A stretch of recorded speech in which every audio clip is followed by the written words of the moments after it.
I thank you. This will be a technical talk, but it's a technical talk being delivered at DEF CON. So you take your chances. Am I close enough? You want me to slide that up for you? I don't know.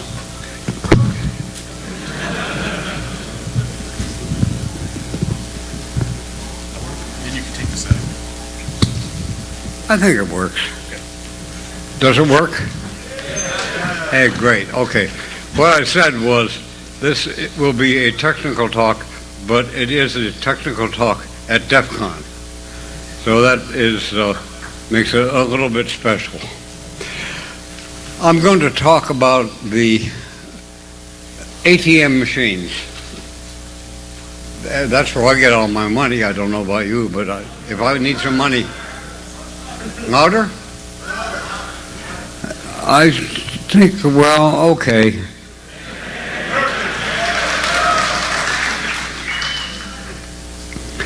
The ATM machines and the ATM system, I'll be talking about vulnerabilities. Now, this is going to be good. Pay attention.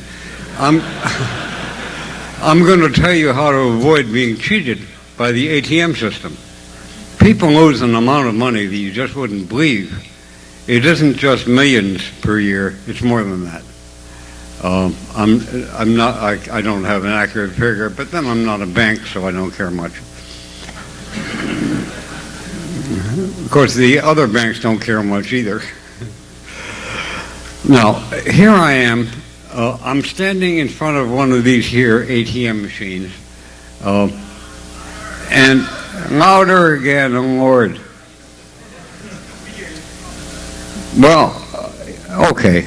I'm standing at a ATM machine in the little town of Kirkenes, Norway. Now, most of you have probably never heard of Kirkenes, but it is the furthest north city in the world. It is an amount above the Arctic Circle that I just don't even know. A story about Kirkenes. It's hard to get any sleep there because if you visit in June, the sun never goes down. Well, around midnight, I was walking around the town and talking louder and louder and louder. I was talking to a lady who I suppose lived there, and I asked her, "What country is this?" And she said, "Well, I'm not sure." And went on to say, "Well, Norway plows the snow." Does that answer your question? Well, partly it did, and partly it did not. But the point is that I wanted some money, and I went to an ATM machine in this, not godforsaken, that wouldn't be right to say that, but little town in extreme northern Norway, not very far from North Cape. North Cape, in fact, is the furthest north land in Europe. I wanted some money. Okay, so I go up to, hey. You've got to continually, during this, remember Willie Sutton. Willie Sutton was asked, "Why do you rob banks?" And you know the answer. Because it's there. Yeah, you got it. Well, that's changed a little bit, and I'm talking about the slightly changed arrangements nowadays in that it's not any longer really true that the money is in the bank. The money is actually in the ATM machine. And if you go up to a bank on Friday afternoon before a 3-day weekend, you will find that the ATM machines at the bank have a lot more money than the bank had at any time during the week. The amounts tend to be really enormous. For a 3-day weekend, having $10,000 in the ATM machine is simply not enough at most banks. Okay, so what I do is I stick a card into the ATM machine, and this is a card, you're going to say louder.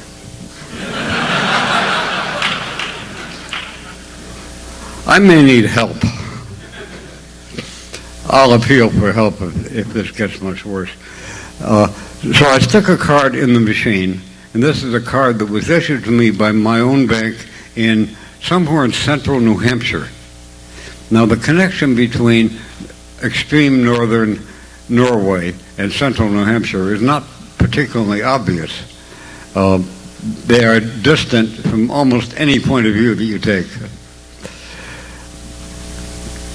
The card that I was issued has a magnetic stripe on the back, and as it turns out, what's in that magnetic stripe is simply an address for the bank and some other information about the bank and the account associated with that card. That's on that magnetic stripe on the back, which you ought to learn more about from somebody else, because there are some real problems associated with these stripes on the backs of cards. The machine then asks me for a PIN and asks me how much money do I want. Hey, being a fairly honest guy, I'll tell them I want a reasonable amount of money. If I was different, I would say, well, just give me all of it. Some people do that. Now, the machine, after it's got the PIN, gurgles for a while, and then in a surprisingly short period of time, usually of the order of 10, 20, 30 seconds at most, delivers the money to me. Since I was in Norway, of course it delivers Norwegian kroner, whatever a kroner is, but I suppose in English it would be called a crown, but it's not that big a deal.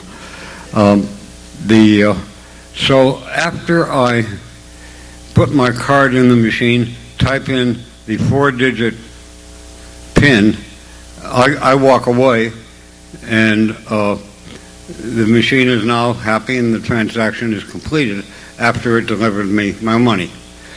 Now, one question I have is that in this whole transaction, where I inserted a card into the machine, typed in a PIN, and undoubtedly there were messages going back and forth between various banks and things of that sort, a real question is, what happened? And to some degree, I'm going to leave that as a homework exercise for you. It's not easy. A surprising amount of attention has to be paid to actually who knew what at the beginning of this process, and what they found out, what information they sent, and what information they received. Which I'll sum up by saying, what happened? It is not particularly easy. In fact, obviously the bank in extreme northern Norway never heard of a bank in the boondocks of central New Hampshire. So somehow or other, messages had to be transferred back and forth between these two entities, which are not, from any other point of view, close to each other in any possible sense. And so you have to remember that it's not clear with these messages just who is sending it to who and what information is being sent. That's the thing that you have to think about. And I will help with that. Now, the parties to this overall transaction are me, that's the guy standing in front of the ATM machine, the bank in Norway that owns the ATM machine, and the bank in New Hampshire of which I am a customer. This is all not supposing that nobody was telling any lies or anything of that sort. It's all straight stuff. Now, there are a number of requirements that are particularly obvious as this transaction goes on. And the parties to the transaction have their own needs that may well not intersect to any degree. The customer, that's me, wants some money and does not want, obviously, the system to drain his checking account, which is the kind of thing that might happen. I mean, you guys know about identity theft. Well, this is the same general kind of thing, different in detail, but about the same in the general sense that you wind up with a heck of a lot less money and somebody else winds up with a heck of a lot more money. But the other, so I just want the money, and I don't want the system to drain my checking account. I also probably don't want my PIN to be broadcast all over the world. The PIN is something I care about, and I would prefer to keep that a little bit close to the chest. The bank in Norway has just distributed $1,000 or so. Oh, I'm sorry, 1,000 kroner or so. And it wants some assurance that it's going to get back its money. And that's about it. I am not a customer of this bank, so it doesn't care about me very much. No, it knows that I'm not a customer, and it mostly cares about its own customers, not about me. The bank in New Hampshire, I am a customer of that bank. They want to keep me reasonably happy, but they've got some other problems facing them. They have to make sure that I am really who I say I am, and that I've actually got the money in the account to pay this amount out. So it doesn't want any responsibility for example, a fake customer, a customer that's actually not the person that he claims he is or she. The bank in Norway simply wants the whole transaction to settle down with it not either gaining or losing any money. Again, I'm not a customer of that bank, but it mainly wants to make sure that it is someday reimbursed for the money it gave to me. It gave me 1,000 something or others, 1,000 kroner, and it wants to get that back somehow from the ATM system. Now, the ATM system is a very large, very widespread system that exists all over the world, in fact, and I have used it in quite a few foreign countries, including Norway. So there are three pieces here. There's the ATM machine that you're standing in front of, the ATM system that in some sense is worldwide or very nearly worldwide. I know that it works in almost any European country. I was in Hungary last week. I didn't try it there. I don't know what would have happened, but I can guess. When I was staying in Budapest, I asked, is the hotel air conditioned? The answer was, well, it has Hungarian air conditioning. Nice place, very pretty place. It does, and it's not a third world country by any means, but it is not quite up to our standards for high range hotels. Okay.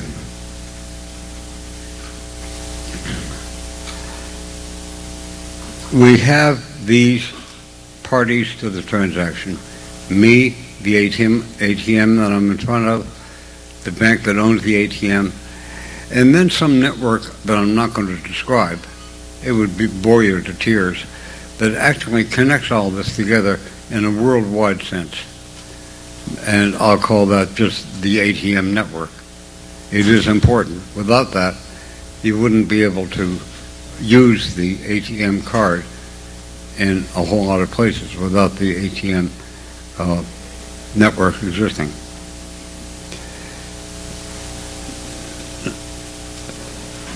Well, what does one have to do to make all this work out? When you type the PIN into the ATM that you're standing near, right behind you, over your right or left shoulder, there is a person who is busily writing down the pin you type, which you can easily see over your shoulder. Fine. Called shoulder surfing. And that is actually a major loss to the financial system, because that kind of thing happens much more than you would believe. It is not just millions of dollars, it is more than millions of dollars. And that is the first vulnerability I'd like to talk about, and it is a serious vulnerability. I would advise you, when you're at an ATM and about to punch in your PIN, just look over your shoulder, both shoulders, and see who is there copying it down. This is not unusual. It has not happened to me, but it has, for example, happened to my wife, where someone managed to see what PIN she was typing in and used it to extract quite a lot of money from the system. There is normally some limit of the amount that you can get out of ATMs per day, and that limit is designed so that you don't go broke if somebody steals your PIN or your card. You just get a little bit poorer. So that is the first vulnerability. There are others. I was in, why am I talking about Norway? Well, I guess because I spent a lot of time in Norway last year. I walked up to an ATM machine in the Bergen, that's in Norway, and I put in my card. It told me to punch in my PIN. I punched in the PIN. It gurgled for a while, and then said, "Sorry, we can't pay you." Eh? It's got all the information on my card, which tells it all about my bank account. It's got my PIN, and now it tells me it's not going to complete the transaction. What I did may seem a bit extreme to you, but I called the police, told them, and also pointed out to the bank, which arrived just behind the police, that right near my right hand was a fire axe. And if it didn't give me my card back, I was going to use that fire axe. Actually, they caved in and paid me and gave me the card back, and in fact, no money had been withdrawn, so the whole transaction ended just fine. But still, a fire axe did enter the negotiations.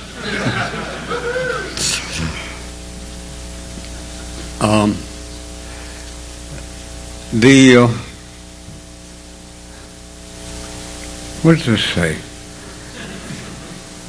Why do my notes say at this point forklift truck? Forklift truck? You want to take the ATM with you? People have done that. Just put it in the back of the truck. Break it up with a welder later. Give that man a prize. Definitely. Forklift truck deserved to be at this point in the presentation because it is the principal tool for cheating ATM machines. You slide it in, lift, slide it back, put it on truck, drive away, and at home, all you need is a acetylene cutting torch, and you have the thing open in 20 minutes. So forklift trucks are part of. By the way, I have promised that I will tell you before the end of this talk important things that you should do and not do when dealing with ATM machines, because I mean to send you away knowing a good deal more about the down-to-earth vulnerabilities of ATM machines. None of this high-flown theoretical stuff, just things like forklift trucks. It's important, and people do that. I can't estimate what the losses are to forklift trucks, but they do exist, and it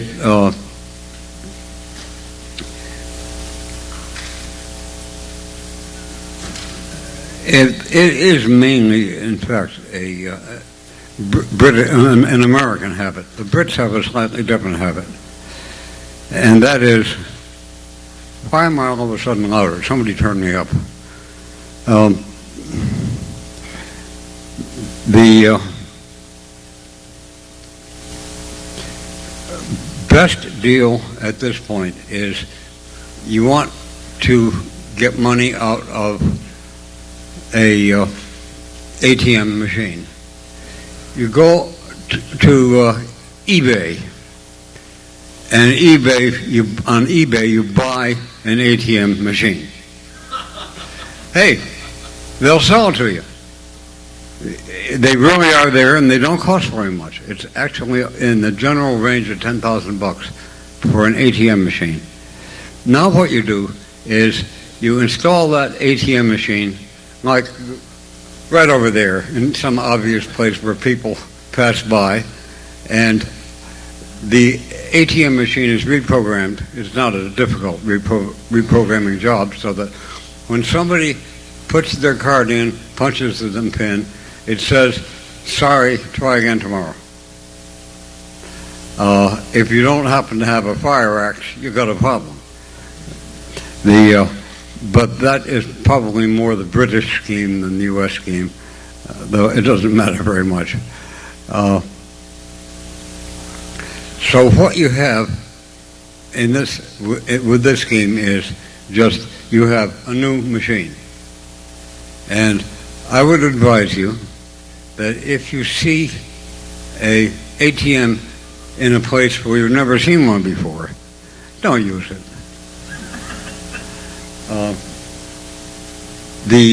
Well, again, I'm giving advice, but what can I say? You want to take a look. In fact, in the town I live in, several times in the last month, in stores and restaurants that I normally go in, I've seen new ATM machines. I don't have any reason to believe they're fraudulent. On the other hand, I also don't have any reason to believe that they're honest. So I typically do not use them. So pay some attention to the place that the machine is, and if you run into a machine that you haven't seen before, it would be wise not to use it.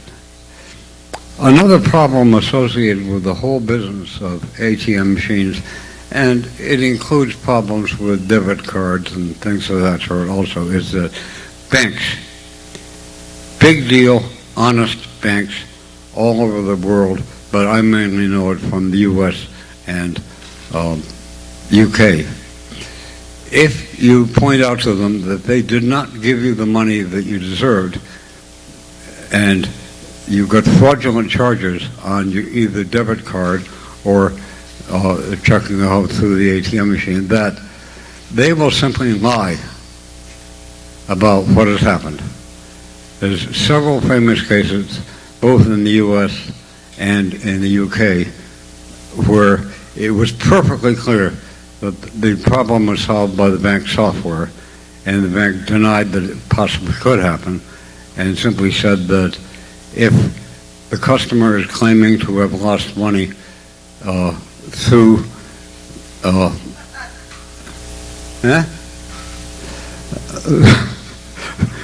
through an ATM machine or a debit card, that the customer is lying. One of these cases actually came to court and was well defended, and the bank lost very big. They still try to do that, but they do it with much less success now, because after one big case has gone against them, it makes it more difficult.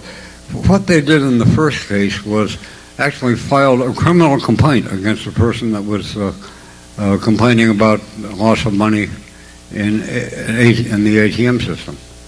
And that seems a little bit outrageous. But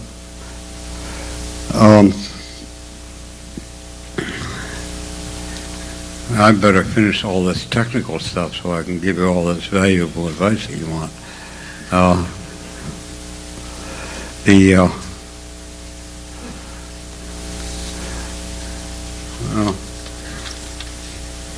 Yeah.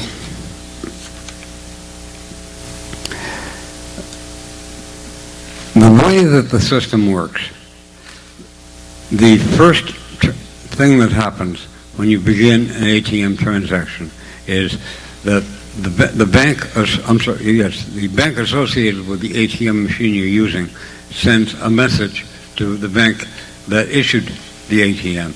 And there is not much that needs to be said at that point, and in fact, essentially nothing is said.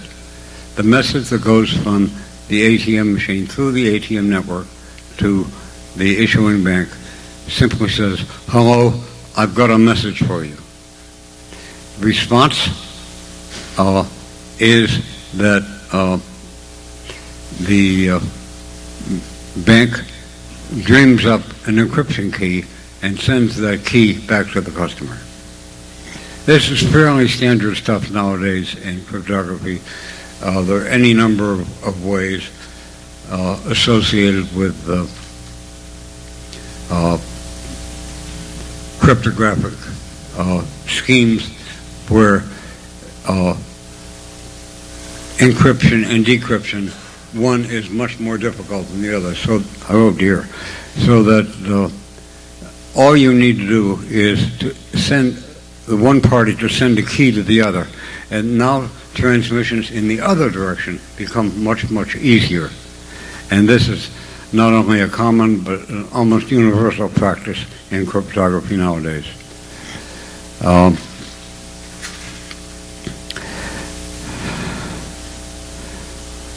Okay. Look over your shoulder when you type in the PIN. Important.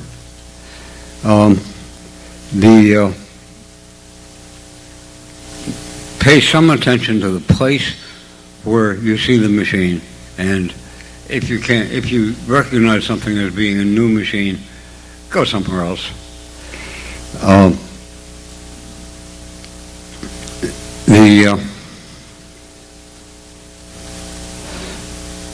A stolen card is not a terribly big deal. I don't know about you generally, but my bank will only let me withdraw $200 per day through the ATM system, which means that the amount of loss is relatively limited. I mean, that's annoying, but not absolutely disastrous. Another piece of advice, though, is the ATM machines, mostly after they give you your money and that kind of good stuff, and give you your card back, one hopes, give you information in the form of a receipt. The receipt talking about what the account was, what the amount was, what the date was, things of that sort. And my advice about that piece of paper, that receipt, is don't leave it next to the machine. Don't simply drop it. Take it with you. Take it away from the machine, take it with you. Because that plus the 4-digit key, which the same guy has just read over your shoulder, is enough for him to drain a good deal of money out of your account. So when and if a receipt appears, take it with you, don't leave it at the machine. And that makes it much more difficult and much more inconvenient for anyone to drain the account. The other advice is, I assume that some of you are going to need money in the next few days. Yeah, almost certainly. I recommend that when you want money tomorrow and the day after, please get it from the ATM machine in the lobby of this hotel. And I don't need to talk anymore. Does anyone want to ask any questions? Or should I talk about something? I didn't talk at all about cryptography, really. And one of the reasons is that cryptography does not really come up as a prime problem. What the prime problem is, in fact, is key distribution. It's not the algorithm that you use to do the encryption. It's who's got the key and where did that entity get the key is the problem. And that's worth discussing and talking about. And I've run out of data. Thank you for coming. Unless there's any questions. I see no questions. Have a good day.